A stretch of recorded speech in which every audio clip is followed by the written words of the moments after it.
Високите температури и несоодветната заштита во Штип донесоа по неколку колапси дневно. Итните повици, брзата помош во последните денови ја растрачуваат редовно. Точно е дека високите температури доста непомално се изразуваат во општата здравствена состојба на луѓето и типично за овај период токму тие колапсите се најчесто застапени и во нашата амбуланта.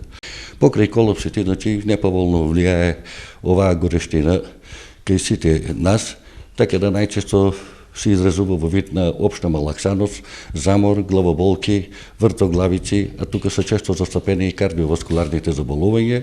Иако во сите досегашни случаи топлотните колапси биле решени без поголеми последици, докторите со нивната препорака за овие пеколно топли денови се категорични.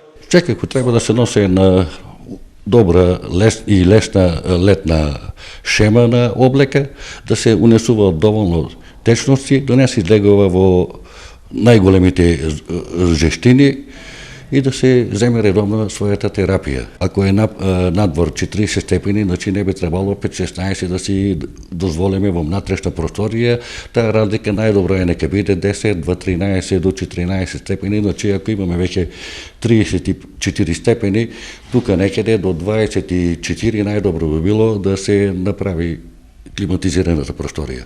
Иако најмладите, најстарите и болните се најнеотпорни, кога во прашање се високи температури, препораките важат за сите.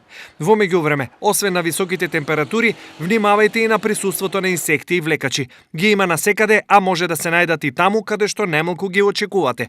Доколку почувствувате било каков проблем, веднаш побарајте лекарска услуга, за крај препорачуваат лекарите.